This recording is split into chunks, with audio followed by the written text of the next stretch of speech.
అందరికీ నమస్కారం. आप सभी को ब्रह्मर्षि तटवर्ती राघवराव सर का नमस्कार। కార్యక్రమం ప్రారంభించే ముందు గురువు గారు బ్రహ్మర్షి పత్రి గారికి ఒక్కసారి మనం ధన్యవాదాలు చెప్పుకుందాం. कार्यक्रम शुरू करने से पहले परम गुरु पितामह ब्रह्मर्षि पत्री जी को धन्यवाद करते हैं। మనం ఈ హిందీ సెషన్లో గత 28 ఎపిసోడ్ నుంచి ఒక విషయం మీద చెప్పుకుంటున్నాం. हम यह हिंदी सेशन में पिछले 28 सेशन से एक विषय के ऊपर विस्तृत रूप में चर्चा कर रहे थे। ఇది 29వ సెషన్. आज का यह सेशन 29वां है। ఏమిటంటే వికృతి ప్రకృతి సంస్కృతి అనే और టాపిక్ మీద वो विषय है विकृति, प्रकृति और संस्कृति। అనే విషయం మీద इस विषय पर అజ్ఞాని యొక్క లక్షణాల గురించి చెప్పుకుంటున్నాం. अज्ञानी के लक्षण के बारे में हम चर्चा कर रहे थे। ఈరోజు అజ్ఞాని యొక్క ఇంకొక లక్షణం చెప్పుకుందాం. आज हम अज्ञानी का एक और लक्षण के बारे में चर्चा करेंगे। ఇంకేతంటే అజ్ఞానంలో మనం ఉంటే మనం ఆ తమో గుణంలో ఉన్నట్టే. क्योंकि यदि हम अज्ञान में रहते हैं तो हम तमोगुण में हैं, ऐसा हमें मान लेना चाहिए। అంటే మనం వికృతిలో జీవిస్తున్నట్టే. मतलब हम विकृति में जी रहे हैं, ऐसा मान लेना चाहिए। చేత ఇదేమిటి అంటే మానవునికి భయపడకూడదని తెలుసు. मानवों को यह पता है कि उन्हें डरना नहीं चाहिए, కానీ అన్నిటికీ భయపడుతూ ఉంటాడు. लेकिन वे सभी से डरते हैं। ఇది అజ్ఞాని యొక్క లక్షణం. यह भी अज्ञानी का लक्षण है। అంచేత మానవుడు ఎందుకు భయపడుతూ ఉంటాడు? मानव क्यों डरता है? భయపడడానికి కారణాలు ఏంటి? और इस तरह से डरते रहने की वजह क्या है, कारण क्या है? ఆ భయం నుంచి బయటపడాలంటే ఏం చేయాలి? उन्हें इन सभी डर से मुक्त होने के लिए क्या करना चाहिए? ఆ విషయాలు ఇప్పుడు తెలుసుకుందాం. हम वही विषय अभी हम विस्तृत रूप में जानकारी प्राप्त करेंगे। ఇంచేతంటే ఈ సమస్య చాలా మందిలో ఉంది. क्योंकि यह समस्या बहुत लोगों में है। చాలా మంది నన్ను అడుగుతూ ఉంటారు, बहुत से लोग मुझे यह पूछते रहते हैं, నాకు అన్నిటికీ భయం వేస్తుందండి అంటారు. मुझे सभी चीजों से डर लगता है। నేను భయం నుంచి బయటపడాలంటే ఏం చేయాలి? डर से बाहर आने के लिए मुझे क्या करना चाहिए, అని అడుగుతూ ఉంటారు. ऐसा मुझे पूछते रहते हैं। అందుచేత ఈ విషయం చాలా ముఖ్యం. इसीलिए यह विषय बहुत ही आवश्यक है। ప్రతి ఒక్కరికి అవసరమే. यह सबके लिए जरूरी है। అంచేత ఆ విషయాలన్నీ విపులంగా తెలుసుకుందాం. इसीलिए हम इन सभी विषयों को विस्तृत रूप में जानकारी प्राप्त करेंगे। ఇంచేతంటే మానవులు ప్రతి దానికి భయపడుతూ क्योंकि मानव सभी चीजों से डरते हुए శాంతిని కోల్పోతున్నారు. शांति को खो रहे हैं।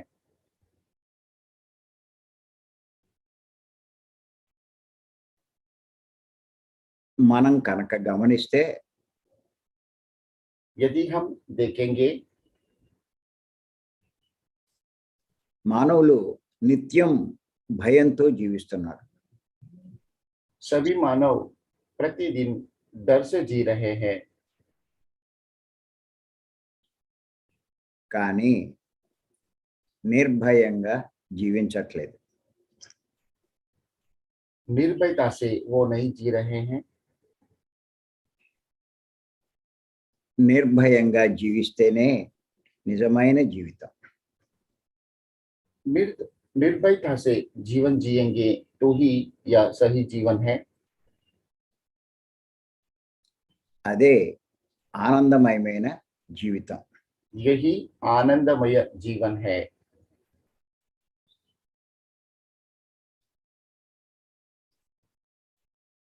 భయంతో జీవించే జీవితం జీవితమే కాదు, भय के साथ में जीने वाला जीवन जीवन ही नहीं है.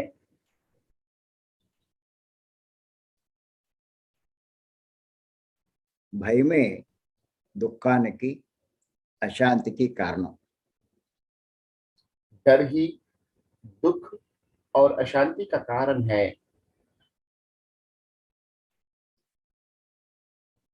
భయమే ఎంతటి బలవంతుడినైనా బలహీనుణ్ణి చేస్తుంది. डर ही बलवान को भी बलहीन बनाता है. కానీ నిర్భయత్వం అన్నది ఎటువంటి వారినైనా బలవంతుణ్ణి చేస్తుంది. लेकिन निर्भयता किसी को भी बलवान बना सकता है.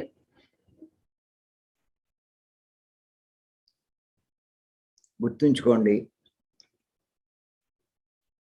శారీరక బలం అంటే కండలు బాగా పెంచుకొని బలిష్టంగా ఉంటే బలం కాదు. यह बात हमें ध्यान में रखना है.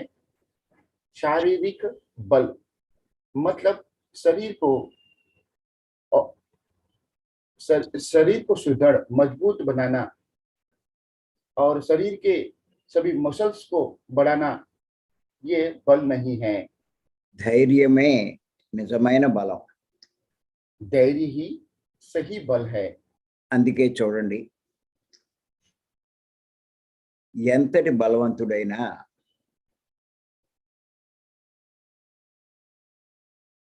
हम देख सकते हैं कितना भी बलवान हो, చీకట్లో కానీ अंधेरे में ఇంకా ఏ విషయంలోనైనా और दूसरे विषयों में పైకి కనిపించకపోయినా बाहर से नहीं दिखता है, लेकिन లోపల ఎంతో భయపడుతూ ఉంటాడు. भीतर से बहुत डरते रहते हैं. కానీ ఎంత సన్నగా ఉన్నా, लेकिन कितना भी पतला होने के बावजूद, బలహీనంగా ఉన్నా, बलहीन होने के बावजूद ధైర్యంగా ఉన్నవాడు దేనికి లెక్క చేయడు. हिम्मत पूर्वक जो रहता है वो किसी से डरता नहीं है. ధైర్యంగా ప్రవర్తిస్తాడు. और हिम्मत पूर्वक साहस पूर्वक व्यवहार करता है. భయం చాలా హీనమైనది. डर बहुत ही निचली कक्षा का हीन स्थिति है. క్షుద్రమైనది.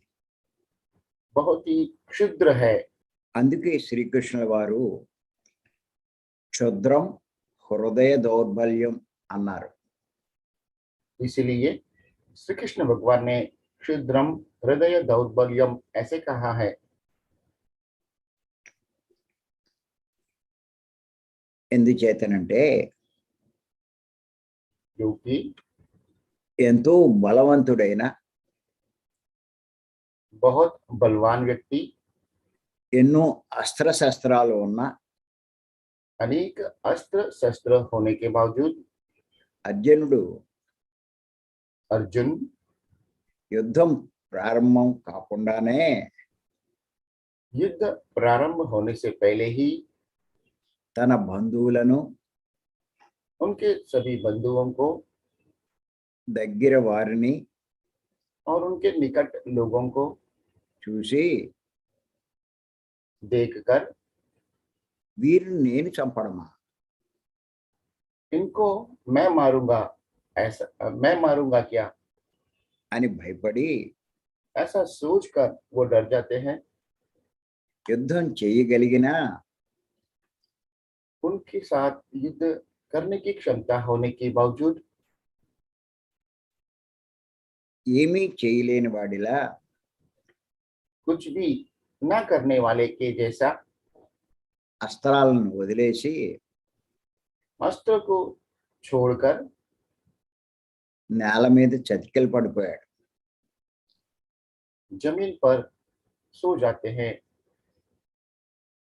సోజేత కాదు, సో కాదు, కూర్చుండిపోయాడు. जमीन पे बैठ जाते हैं। అది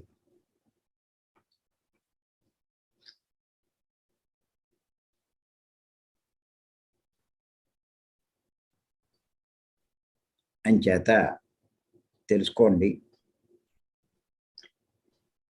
इसीलिए ये जानना जरूरी है, నిర్భయత్వం అన్నది निर्भयता ही ఆత్మవిశ్వాసానికి, आत्मविश्वास को, గౌరవానికి ప్రతీకలు.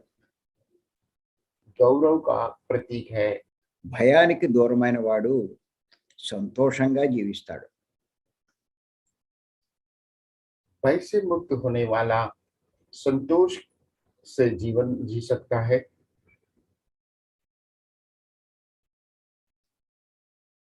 సహజంగా మానవులకు చాలా రకాల భయాలు ఉంటాయి.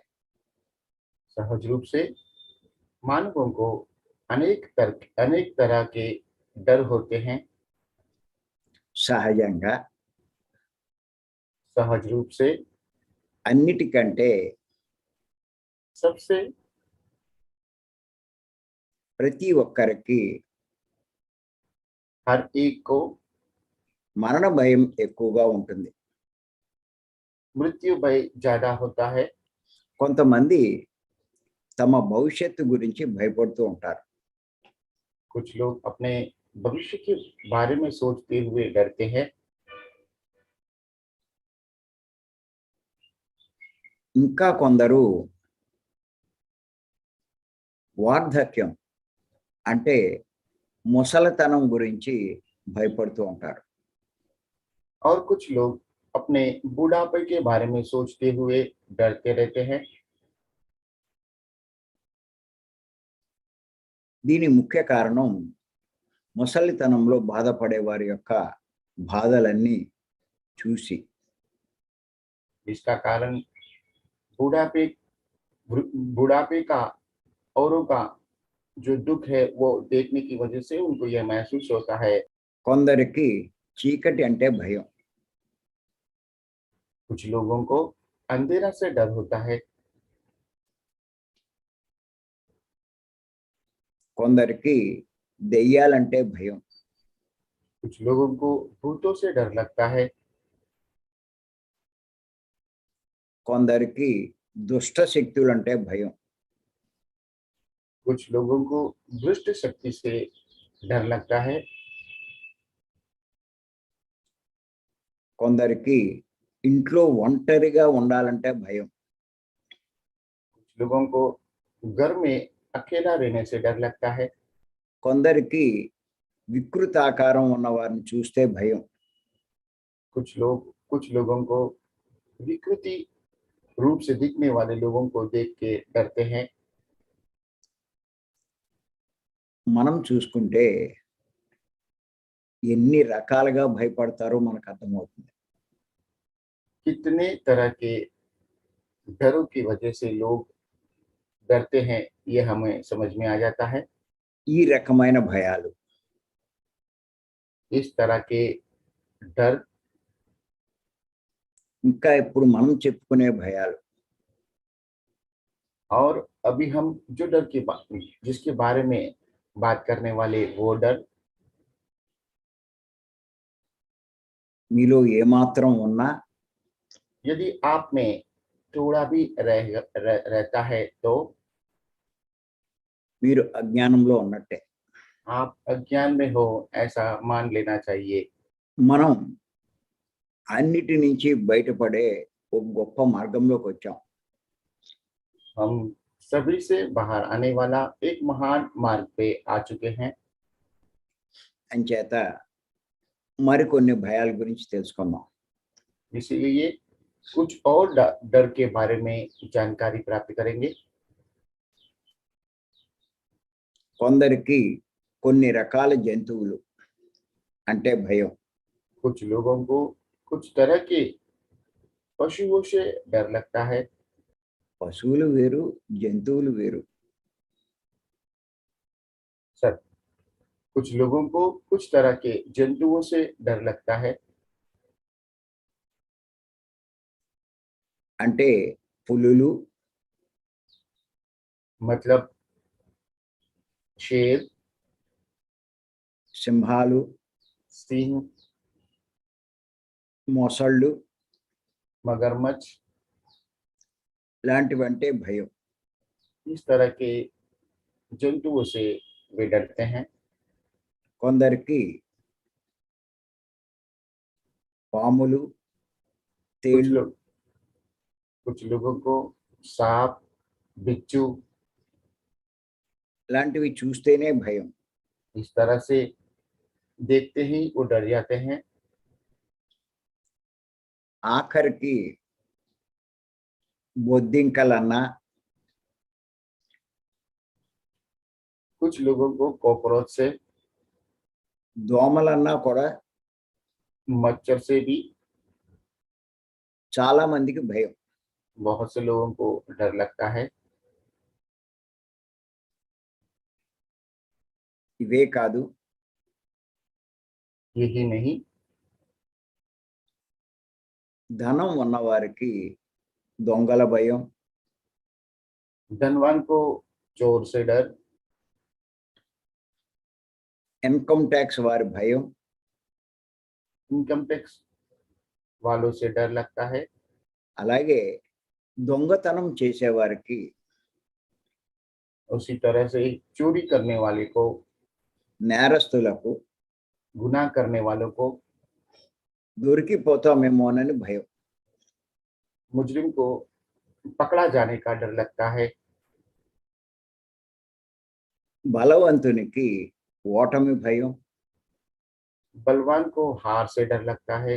నీతిగా బ్రతికే వాడికి అపవాదు వస్తుందని భయం. ईमानदारी से जीने वाले को उनकी प्रतिक्रिया अथवा उनका अपमान होने का डर लगता है। రాజకీయ నాయకులకు శత్రువుల భయం, राजकारणियों को उनके शत्रु से डर लगता है। పదవిలో ఉన్నవారికి పదవి పోతుందేమోనని భయం. पद में रहने वाले को उनके पद जाने का डर लगता है। ఇలా రకరకాల భయాలతో इस तरह के अनेक प्रकार के डरों से మానవులు सभी मानव నిత్యం భయంతో జీవిస్తున్నారు. प्रतिदिन डर से जीवन जी रहे हैं। అలాగే इसी तरह లంచాలు తీసుకునేవారు, रिश्वत लेने वाले, తప్పులు చేసేవారు भूल करने वाले, దొరికిపోతామేమోనని భయం. पकड़े जाने से डर लगता है। ఇలా ఎన్నో రకాల భయాలకు మానవులు లోనవుతున్నారు. इस तरह के अनेक प्रकार के डर से सभी मानव डरते हैं। కొందరు రోగాలు, कुछ लोग बीमारियों से, అంటువ్యాధులకు భయపడతారు. कुछ लोग అంటు సార్ అంటువ్యాధులు అంటే ఇప్పుడు ఈ ఉంది जी, కదా कोरोना। అంటువ్యాధి, కరోనా అంటువ్యాధే. जी जी जी जी कोरोना जैसे बीमारियों से डरते हैं, चेपी रोगों से डरते हैं। అలాంటి అంటువ్యాధులు ఉన్న వారిని చూసినా इस तरह के चेपी रोगग्रस्त लोगों को देखते हुए भी, వారు దగ్గరికి వచ్చినా वे समीप आने से भी భయపడతారు. डरते हैं। ప్రస్తుతం ఈ భయం మనకి ఎక్కువగా కనిపిస్తుంది. प्रस्तुत समय में यह डर हमें ज्यादा दिखाई दे रहा है। దానికి ముఖ్య కారణం కరోనా. उसका मुख्य कारण कोरोना है।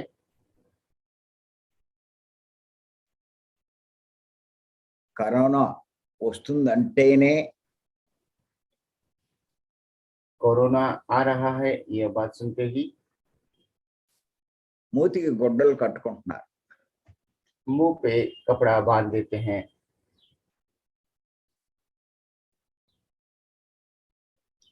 ఇలా ప్రతి ఒక్కరూ ఏదో రకంగా భయపడుతూ ఉంటారు.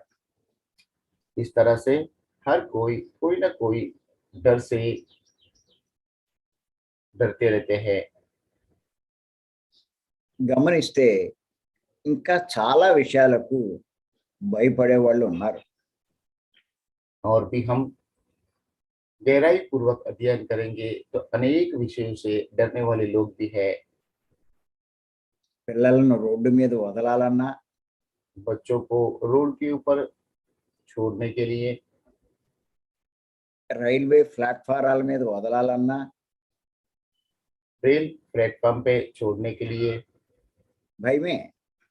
डर ही लगता है। మరీ చిన్న పిల్లలను और छोटे बच्चों को రైల్లో వదలాలన్నా रेल में छोड़ने के लिए भी భయమే. डर लगता है। కొంతమందికి कुछ लोगों को, పిల్లలను बच्चों को స్కూల్కు పంపుతారు, स्कूल भेजते हैं, కానీ लेकिन వచ్చేదాకా భయమే. फिर से वो घर पे आते हैं तब तक वो डरते रहते हैं। అలాగే కొంతమంది ఆడవారికి उसी तरह कुछ महिलाओं को భర్త ఇంటికి లేటుగా వచ్చినా భయమే. पति घर पे देर तक आते हैं तो भी डरते रहते हैं। ఊరు వెళ్ళి టైంకి ఇంటికి రాకపోతే భయమే. दूसरे गांव में जाकर समय से घर पे ना लौटने पर भी डरते हैं। అలాగే భర్తకు उसी तरह पति को, భార్యను पत्नी को ఒక్కావిడనే బయటికి పంపడానికి భయం. अकेले बाहर भेजने के लिए डरते हैं। అలా ప్రతి చిన్న విషయానికి కూడా భయపడే వాళ్ళు ఉన్నారు. ऐसा हर छोटी बात से डरने वाले भी हैं। మీరు గమనించండి, ఎంత చిన్న విషయాలు భయపడతారు. हम महसूस कर सकते हैं बहुत छोटे छोटे विषय से भी डरते हैं। ఉదయాన్నే పాలు వస్తాయో రావో అని కూడా భయపడే వాళ్ళు ఉన్నారు. सुबह ही दूध आएगा कि नहीं इस बात से भी डरते हैं। ఇంకేతంటే వాళ్ళకి టీ కానీ కాఫీ కానీ అలవాటు. क्योंकि उन्हें दूध अथवा कॉफी की आदत है। మరి ఆ పాలు రాకపోతే వాళ్ళు కాఫీ తాగలేరు. यदि वह दूध नहीं आएगा तो वो चाय नहीं पी सकते हैं।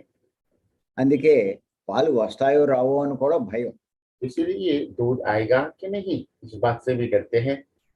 అలాగే పని మనిషి వస్తుందో రాదో అన్న భయం కూడా చాలా మందిలో ఉంది. उसी तरह से काम वाली आएगी कि नहीं आएगी इस बात से भी बहुत से लोग डरते हैं।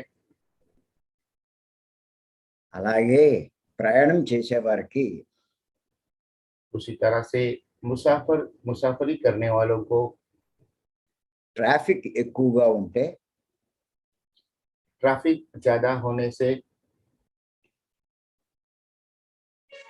టైంకు స్టేషన్కి समय पर स्टेशन पर पहुंचने के लिए లేక విమానాశ్రయానికి अथवा हवाई अड्डे पे पहुंचने के लिए చేరుకోగలనా లేదా पहुंच पाऊंगा कि नहीं, అని భయపడే వాళ్ళు ఉన్నారు. ऐसे डरने वाले लोग भी है। అలాగే उसी तरह రిజర్వేషన్ లేకపోతే रिजर्वेशन नहीं होने पर బస్సులో కానీ बस में, రైల్లో కానీ रेल में సీటు దొరుకుతుందో లేదో जगह मिल पाएगा कि नहीं, అని భయపడే వాళ్ళు ఉన్నారు. ऐसे डरने वाले भी है। అలాగే उसी तरह ఎవరైనా మీటింగ్లు పెడితే कोई भी मीटिंग का आयोजन करते हैं, అంటే మన ధ్యాన కార్యక్రమాలు ధ్యాన మీటింగ్లు పెట్టిన వారు मतलब हमारे ध्यान कार्यक्रम अथवा ध्यान के आयोजन करने वाले జనం వస్తారో రారో लोग आएंगे कि नहीं, అది సక్సెస్ అవుతుందో లేదో आयोजन विजयी होता है कि नहीं, అని భయపడతారు కూడా. ऐसा भी डरते हैं। అలాగే ఎలక్షన్లో నిలబడిన వారు उसी तरह से राजकारण में रहने वाले నెగ్గుతానో లేదో जीत पाऊंगा कि नहीं, అని భయపడుతూ ఉంటారు. इस बात से डरते हैं। ఇలా మనం చెప్పుకుంటూ పోతే ऐसे ही हम बताते जाएंगे तो ఎన్నో విషయాల్లో अनेक विषयों में, ఎన్నో సందర్భాల్లో अनेक संदर्भों में భయపడే వాళ్ళు डरने वाले ఎంతో మంది ఉన్నారు. बहुत से लोग हैं। ఇలా భయపడుతూ జీవించడం అన్నది జీవితం కాదు.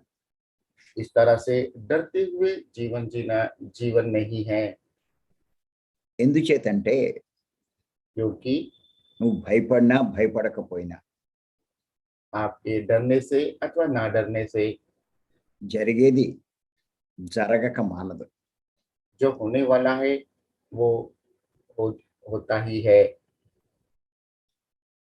జరిగేది జరగక మానదు. जो होने वाला है वो होता ही है, मतलब होके ही रहता है। జరగక మానదు. జరగక हुए మానదు. बिना जो होने वाला होता है वो हुए बिना नहीं रहता है। జరగనిది जो नहीं होने वाला है ఎంత ప్రయత్నించినా జరగదు. इतना भी प्रयत्न करने से भी वो नहीं होता है।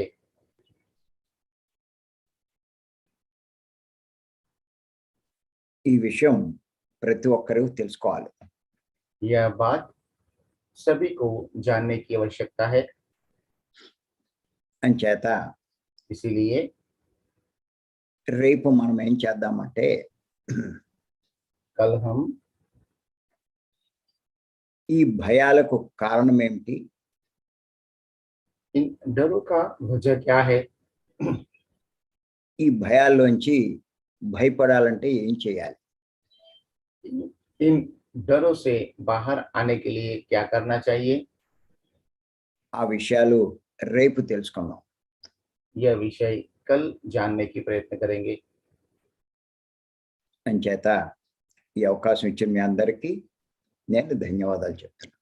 इसलिए यह मौका देने के लिए आप सबको ब्रह्मश्री चक्रवर्ती राघव राव गारू धन्यवाद दे रहे हैं। धन्यवाद। Thank you. Thank you. तो आज का यह हिंदी संदेश का सेशन यहाँ पे समाप्त हो रहा है। आज का इस विषय के ऊपर किसी को भी यदि कोई प्रतिक्रिया, सुझाव या संदेह है तो कृपया हैंड रेज करके अपना विचार व्यक्त कर सकते हैं।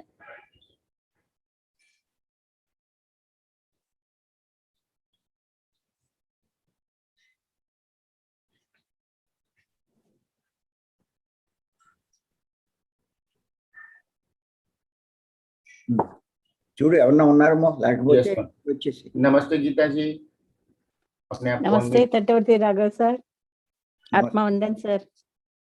4 दिन के बाद आज చూడు फिर से చిరంజీవి, आपने ఔరంగాబాద్ మేడం ఉన్నారా? పూర్ణిమ చూడరు, మధు ले सर। లేరు ఆవిడ. ఇందాక ధ్యానంలో కూర్చున్నారు ఆవిడ. సార్ పూనం జైస్వాల్ పూనం ఉన్నారు సార్. ముందు ఆవిడ మాట్లాడమా. नमस्ते पूनम जी, अपने आप को अनम्यूट करेंगे। नमस्ते सर। పెద్దగా వస్తున్నారు. नमस्ते पूनम जी।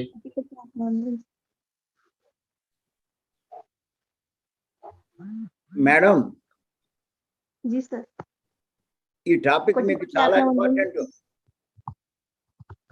आपके लिए यह विषय बहुत आवश्यक है। जी सर, सुना मैंने। చెప్పండి. बताइए आज के विषय के ऊपर। जी सर ने जैसे बताया कि अलग अलग प्रकार के सभी को डर होता है, तो मुझे भी सांप से बहुत डर लगता था। लेकिन अभी काफी समय से जब से ध्यान में आई हूँ तब से वो डर बहुत कम हो चुका है। जैसे एनिमल्स के लिए या नेचर के लिए हम नेचर से मिलजुल के रहना, एनिमल्स को सब में परमात्मा को देखना, या फिर सभी में जो भी आत्मा है वो सब भगवान ही है, ये समझते हैं, तो तब से ये डर बहुत कम हो चुका है मेरा। नहीं तो पहले मैं अंधेरे से भी बहुत डरती थी, सांप से भी बहुत डरती थी, सपने में भी बहुत सांप आते थे तो बहुत डरती थी। अभी नहीं डरती ज्यादा, मतलब बहुत कम हो चुका है वो डर अभी। చెప్పండి. लेकिन फिर भी आज का Just wait, सेशन madam. सुनने के बाद फिर भी Madam. ऐसे लगता है कहीं ना कहीं नहीं। పూనం మేడం, जी జస్ట్ सर। చిరంజీవి చెప్పండి. ఆవిడ. जी सर। ఈ రోజు ఎన్నో రకాల భయం గురించి మీరు చెప్పారు. నాకు కూడా మొదలు పాములంటే భయం ఉండేది, కానీ ఆ తర్వాత జంతువులన్నా ఇతర ప్రాణులన్నా కూడా వాటిలో కూడా పరమాత్మలు ఉంటారని విషయం తెలుసుకున్నాక వాటిలో ధ్యానం చేస్తూ చేస్తూ క్రమశः భయం మొత్తం తగ్గిపోయింది అని చెప్తున్నాను సార్। यस मैम, आगे बताइए। हाँ सर। तो अभी वो मतलब थोड़ा बहुत तो भी ऐसे लगता है कि हाँ मैं थोड़ी बहुत तो भी अज्ञान में हूँ अभी। ये आज का जो सेशन सुना है सर का, मतलब हाँ पहले होता था कि जैसे गाड़ी मिलेंगी कि नहीं, जगह मिलेंगी कि नहीं अपने को, या समय पे पहुंच पाएंगे कि नहीं, जो हो रहा है वो सही से हो रहा है या नहीं है। बट अभी ऐसे लगता है कि नहीं, जो हो रहा है अच्छा हो रहा है, जो भी होगा अच्छा ही होगा, तो उस बारे में ज्यादा अभी टेंशन नहीं लेती हूँ मैं। पहले होता था ऐसे कि मैं हर बात के लिए थोड़ा टेंशन लेती थी, डर लगता था, सोचती थी। बट अभी ऐसे लगता है जो भी होगा अच्छा ही होगा, जो हो रहा है अच्छा हो रहा है, तो अभी ज्यादा टेंशन नहीं आता है। अभी మొదట్లో रिलैक्स रहती हूँ। జీ జీ మొదట్లో నాకు అన్ని విషయాలపై భయం ఉండేది। మరి ప్రయాణం చేసే ముందు రిజర్వేషన్ టికెట్ లేనప్పుడు మరి నాకు ప్లేస్ దొరుకుతుందా, సీట్ దొరుకుతుందా, దొరకదా, మరి ప్రయాణం జాగ్రత్తగా చేస్తానా చేయనా, ఇలాంటి చిన్న చిన్న విషయాల్లో కూడా నేను చాలా భయపడేదానిని। కానీ కొన్ని రోజుల నుండి నాకు ఇప్పుడు ఏం భయం లేదు, ఏ విధైనా కూడా బాగానే ఉంటుంది, ఏది జరుగుతుందో అది మన మంచికే జరుగుతుంది అనే నమ్మకాన్ని నేను డెవలప్ చేసుకోగలుగుతున్నాను అని చెప్తున్నాను సార్। మేడం, जी सर। ధ్యానంలో మీరు ఖచ్చితంగా ఫలితాలు పొందుతున్నట్టే, ఎదుగుతున్నట్టే లెక్క. అలాంటి మార్పులు मैम आपके लिए ये संदेश है। गुरु जी कहते हैं कि आप इस तरह से यदि आप सोच रहे हो कि अभी आपके साथ में जो हो रहा है वो सही हो रहा है, इसका मतलब ध्यान में आप निश्चित रूप से फल प्राप्त कर रहे हो। Thank you sir. कोटि कोटि धन्यवाद sir. Thank you very much. आज का सेशन बहुत अच्छा रहा सर। बहुत मतलब बहुत अच्छे से समझ में आया कि अज्ञान में रहना क्या होता है, और किस तरह हम अभी अज्ञान में है या नहीं है, ये भी अच्छे से समझ में आया। और दूसरी बात तो हाँ, कहीं-कहीं थोड़ा बहुत जो भी फ़ील होता है, तो अभी वो जैसे सर ने बताया कि हाँ, अज्ञान में रहना मतलब क्या-क्या मीन है, उसके एग्ज़ाम्पल्स वगैरह जो भी दिए हैं सर ने, बहुत अच्छे से समझ में आया। बट अभी समझ में आता है कि हाँ, अपन ध्यान में आए तब से पहले हमारे में ये चीज़ें बहुत थी, बट अभी वो बहुत सी कम हो चुकी है। तो भी अभी मुझे थोड़ा बहुत इस बारे में डाउट आता है सर कि अभी मैं जैसे मेडिटेशन कर रही हूँ, तो ऐसे होता है कि मेडिटेशन में पहले तो मैंने जैसे आपसे ये क्वेश्चन किया था सर और मैडम से भी कि मुझे पहले चाँद-तारे दिखते थे, फिर डार्कनेस ही दिख रहा था, कुछ समझ में नहीं आ रहा था। लेकिन अभी ऐसे हो रहा है कि कंटिन्यूअसली जैसे सोने के बाद सपने में कैसे कुछ भी दिखाई देता है, वैसे दिखाई दे रहा था। तो मुझे ऐसा लग रहा था कि मैं सो रही हूँ या मेडिटेशन कर रही हूँ। ये एक डाउट कंटिन्यू थोड़ा आ रहा था मुझे अभी। बट आज जब सेशन सुना, तो फिर ये भी थोड़ा मैंने सोचा कि नहीं ठीक है, जो अपन अपने तरफ से पूरा ट्राई कर रहे हैं, सुबह उठ रहे हैं, मेडिटेशन कर रहे हैं, नहा धो के बैठ रहे हैं, ऐसा नहीं है। और जैसे सात्विक आहार भी ले रहे हैं, तो ये भी एक स्टेज ही होगा, ऐसे मैं खुद को समझा रही थी। बट फिर भी अगर सर इस पर कुछ कहना चाहे, तो मैं ज़रूर सर का आंसर सुनना चाहूँगी सर। ఆమెకు ఒక డౌట్ ఉంది. అదేమిటంటే ఇంతకుముందు ఆమె ధ్యానం చేసేటప్పుడు ఎప్పటికీ ఆమెకు నక్షత్రాలు, గ్రహాలు, ఇతర అనుభవాలు చాలా వచ్చేటియి. కానీ ఈ మధ్యలో నేను ధ్యానం చేస్తూ ఉంటే అంటే మన లాగానే ఎప్పటికీ కనిపించేటివి. కానీ ఈ మధ్యలో కూడా నేను ధ్యానం చేస్తూ ఉంటే అలానే కనిపిస్తున్నాయి. మరి ఇది కూడా ధ్యానమా? కాదా? అనే విషయంపై కూడా నాకు సందేహము కలుగుతుంది. సో, ఈ విషయం పైన కూడా ఏమైనా మీరు చెప్పాలనుకుంటే చెప్పండి. ఏమైనా తప్పు ఉంటే దాన్ని సరిచేయండి అని చెప్తున్నారు.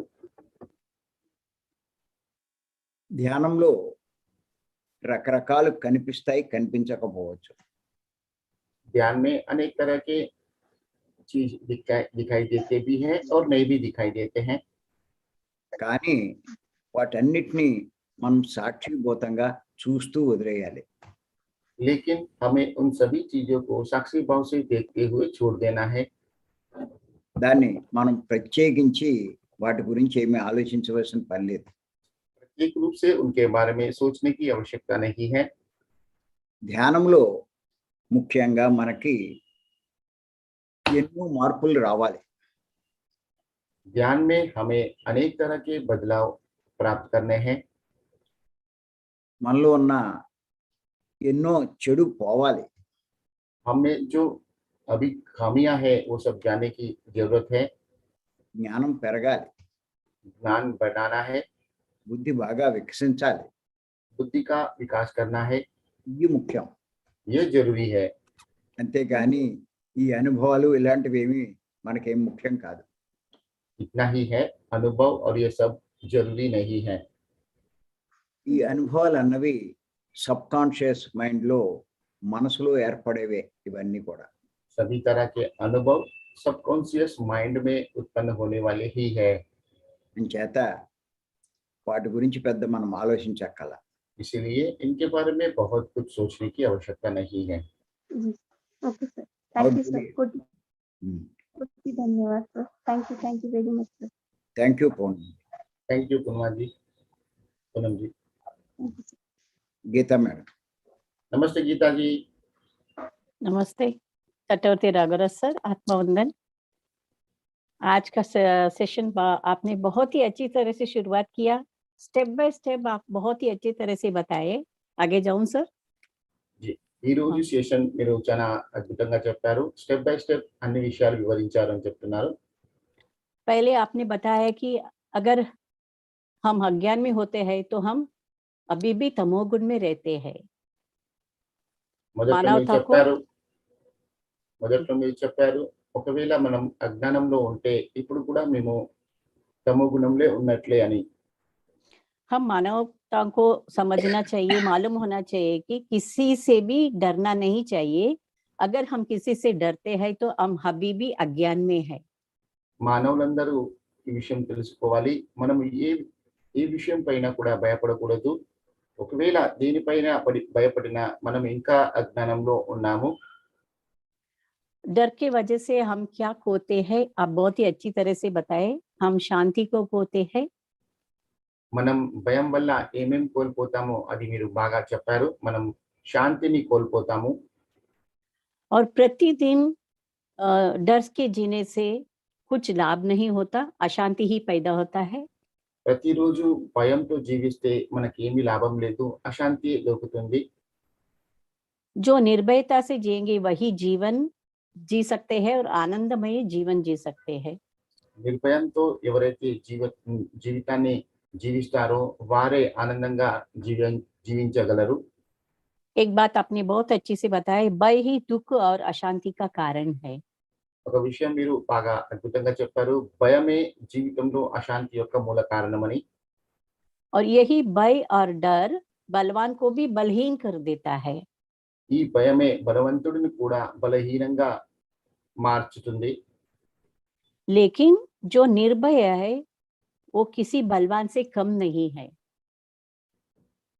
ఈ- जो हाँ। निर्भय से जीते हैं। हाँ, జీ కానీ ఎవరైతే నిర్భయంగా బతుకుతారో వారు బలవంతుని కన్నా కూడా బలవంతుడు అని చెప్పారు.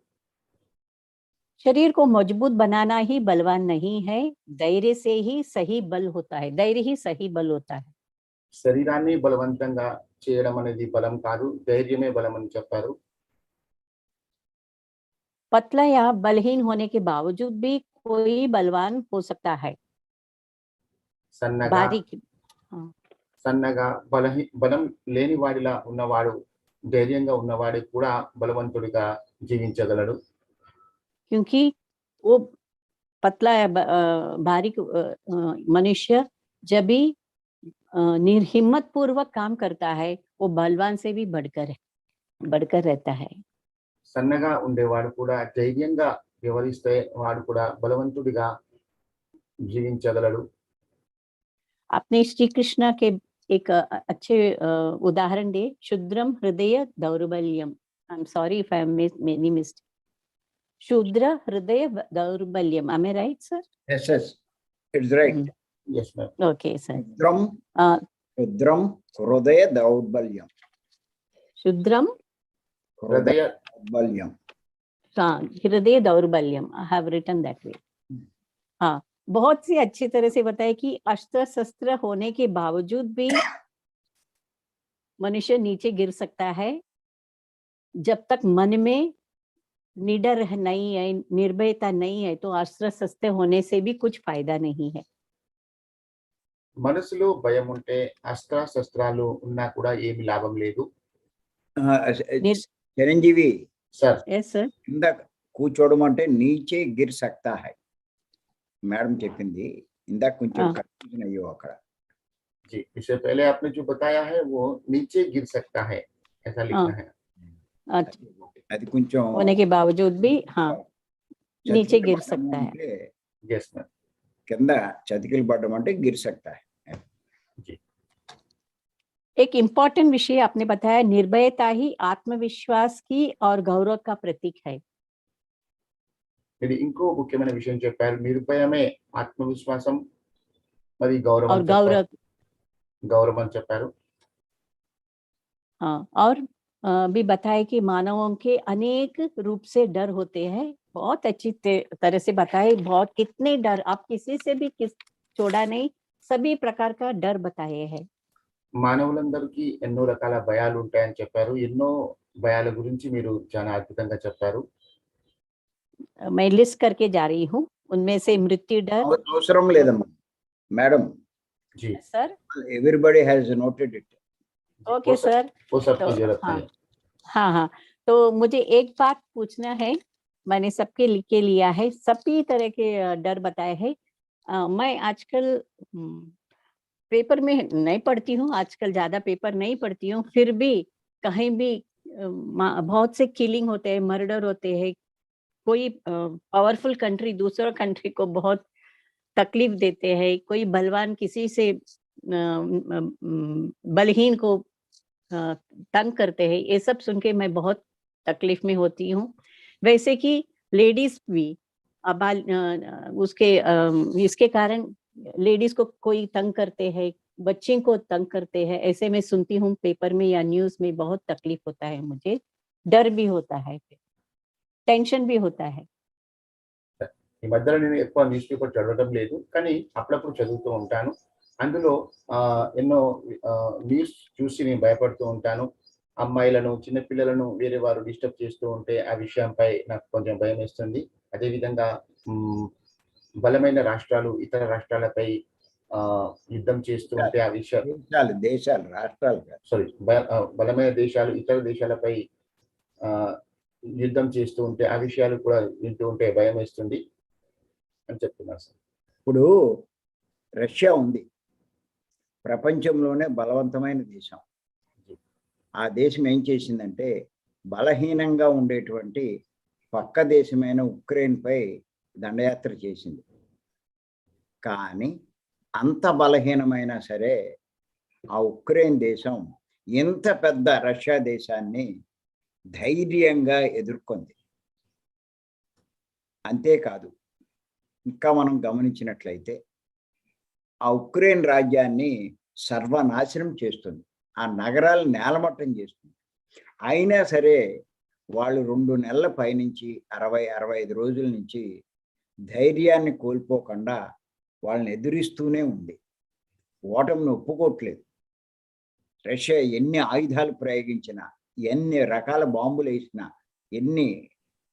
ఎన్ని వేసినా కూడా అస్సలు చెక్కు చెదరట్ల. అది ధైర్యం అంటే. నిజంగా రష్యా ముందు ఆ దేశం ఎందుకు పనిచేయదు? అన్ని రకాల ఆయుధాలు లేవు, అన్ని రకాల వనరులు లేవు, అయినా సరే ఎదుర్కొంటుంది. అది ధైర్యం అంటే. धैर्य का एग्जाम्पल देते हुए सर ने रशिया का उनकी जो अस्त्र है, उनकी जो ताकत है, उनके बारे में बताया. उनके सामने यूक्रेन कुछ भी नहीं है, लेकिन पिछले 60-65 दिनों से लगातार उनके अटैक करने के बावजूद भी यूक्रेन अपने दम पर खड़ा है और वो अपने हिम्मत से जितना हो सकता है उतना उनका सामना कर रहा है. अभी तक वो हिम्मत पूर्वक उनके साथ में लड़ाई करते हुए उन्होंने हार स्वीकारा नहीं है. इस वजह से अगर हम देखते हैं तो हिम्मत पूर्वक व्यवहार करने की वजह से ही वो बलवान रशिया को भी वो उनके सामने अभी भी वो शरणागति नहीं प्राप्त किया और वो अभी भी हिम्मत पूर्वक उनका डटे रहे हैं और उनको जवाब दे रहे हैं. हाँ सर, मालूम पड़ गया आत्मविश्वास और डटे रहना चाहिए, निर्भयता से रहना चाहिए. सर ने पहले ही कहा है, जो हिम्मत पूर्वक काम लेते हैं उनका जीत निश्चय है. थैंक यू सर, बहुत अच्छी तरह से बताए. Thank you sir. Thank you ma'am. Okay, close చేసే. ओके, तो अभी हम यह हिंदी सेशन को यहाँ पे समाप्ति की घोषणा करते हैं. मिलते हैं कल सुबह के ब्रह्म मुहूर्त और गुरु जी का दिव्य ज्ञान संदेश के लिए. तब तक हम आपसे रजा लेंगे. धन्यवाद. Thank you, thank you, thank you.